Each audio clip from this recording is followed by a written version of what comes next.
Subscribe करें और देखें एक दिल दहला देने वाली हॉरर स्टोरी। बिना घबराए बेल आइकॉन प्रेस करना ना भूलें। एक बड़े से अस्पताल के बाहर पार्किंग में खड़ी अपनी कार के अंदर स्टीयरिंग पर सिर टिकाकर वह महिला गुमसुम बैठी हुई थी। उसके दिल में बुरे बुरे ख्याल आ रहे थे। कुछ देर पहले अस्पताल के अंदर की वो सारी बातें उसे याद आने लगी।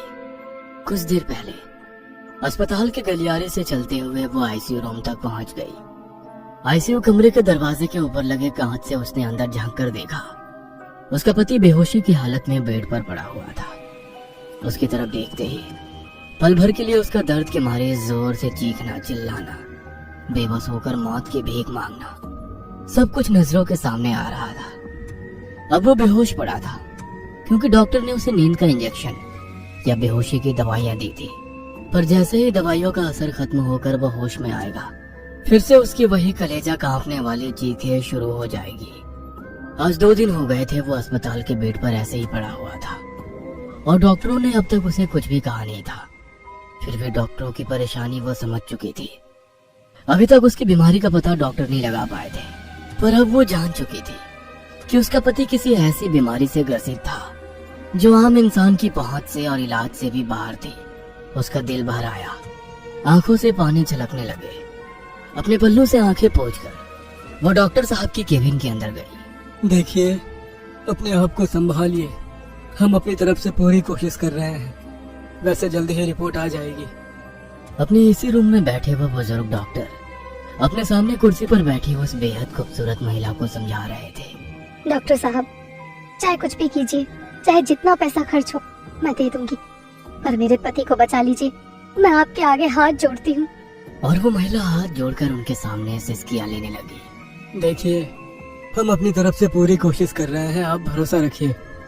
डॉक्टर साहब आगे कुछ बोलते कि तभी उनकी केबिन का दरवाजा खोलकर नर्स अंदर आई। उसने एक बंद लिफाफा डॉक्टर साहब के हाथ में रख दिया। डॉक्टर साहब ने लिफाफा खोलकर अंदर की रिपोर्ट पढ़ने शुरू कर दिए।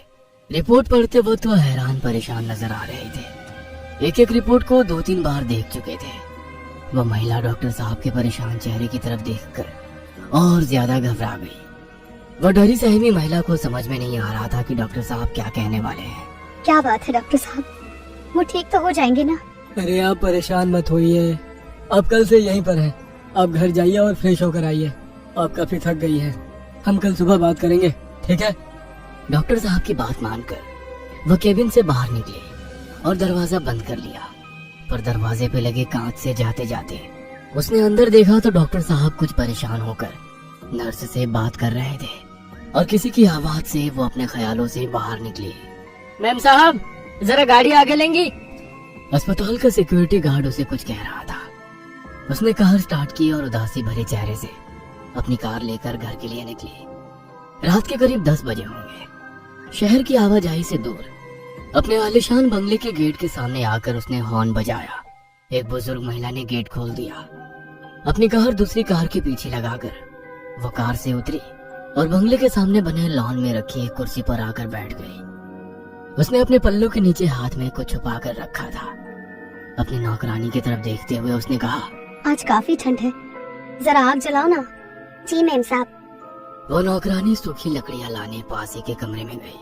अपनी आंखें बंद करके कुर्सी पर शांति से बैठी हुई उस खूबसूरत महिला की आंखों के सामने एक पल के लिए काले अंधेरे से उसके पति का दर्द से चीखता हुआ चेहरा आ गया और उसकी आंख खुल गई। सामने देखा तो पास ही में बैठी उसकी नौकरानी जमीन पर आग जलाते हुए उसे पूछ रही थी, ये लीजिए मैम साहब, आपका कुछ पार्सल आया था। एक बंद किताब के आकार का बक्सा हाथ में देकर नौकरानी ने पूछा, अब कैसी तबीयत है साहब की? नौकरानी की बात सुनकर एकदम से उसकी आंखें नम हो गई। समझ नहीं आ रहा क्या करूं। जो हो रहा है वो क्या सही है? जो मैं कर रही हूँ क्या वो सही है? या जो आज तक हुआ वो सही था? और जो आज हो रहा है उसके बाद क्या सब सही हो जाएगा? अपनी मालकिन की बात सुनकर उस बुजुर्ग महिला ने कहा, नहीं साहब, फिक्र मत कीजिए। जब कुछ अच्छा होने वाला होता है तो ईश्वर हमारी परीक्षा लेते हैं। हमें बुरे वक्त से गुजरना ही पड़ता है। उसने हाथ में लिया वो पार्सल खोल दिया। अंदर एक किताब थी किताब के ऊपर एक महिला की हाथ से बनी तस्वीर थी जो काफी हद तक उसी की तरह लग रही थी, और नीचे नाम लिखा था मेनका। एक हाथ से उसने अपने पल्लू के नीचे छुपा कर रखी उस चीज को पकड़ रखा था और दूसरे हाथ में ली हुई किताब पढ़नी शुरू की। आग को हवा देती उस नौकरानी की नजर उसके पल्लू के नीचे हाथ पर टिकी हुई थी। किताब का पहला पन्ना पढ़ना शुरू किया। वह मेनका की शादी की पहली रात थी। लाल लिबास में अपने कमरे में फूलों से सजाए बेड पर बैठी थी। कमरे का दरवाजा खटखटाने की आवाज ने उसकी धड़कन बढ़ा दी। उसने जैसे ही दरवाजा खोला, उसका पति लड़खड़ाता हुआ आकर अपने बेड पर गिर पड़ा। शायद काफी पी रखी थी। शादी की खुशी में दोस्तों ने पिलाई होगी। अपने आप से बुदबुदाते हुए मेनका ने उसके ऊपर कंबल डाल दी और आईने के सामने खड़ी होकर कंघी से बाल बनाने लगी। अगले दिन उसके साथ किचन में चाय बना रही थी। सासू माँ ने एक कागज की पुड़िया खोली और चुपके से चाय में कुछ डालकर मेनका के कमरे में ले आई। लो बेटी, चाय पी लो। माँ जी, आपने क्यों तकलीफ उठाई? अरे मेरी बेटी, इसमें तकलीफ की क्या बात है? और हाँ, मनोज सुबह जल्दी ऑफिस गया है। मेनका को थोड़ा अजीब लगा। सुबह के 8 बजने वाले थे और इतनी जल्दी ऑफिस? उसने चाय पी और फ्रेश होने के लिए चली गई। उसकी सासू माँ की नजर पूरे कमरे में घूम रही थी। तभी उसकी नजर आईने के पास पड़ी कंघी पर गई जिसमें कुछ बाल फंसे थे और उस बुढ़िया के चेहरे पर एक अजीब सी हंसी छा गई। कुछ दिन बाद, बेटी अब हम चलते हैं। मेनका से मिलने आए उसके माता पिता अपनी कार से अब वापस जा रहे थे। अपनी बेटी की खुशहाली देखकर वे भी काफी खुश थे। उनकी कार बंगले के गेट से बाहर निकली और तभी दूसरी तरफ से तेजी से आते हुए ट्रक ने उनकी कार को जोर से टक्कर मारी। ट्रक उनकी कार को रौंदता हुआ निकला।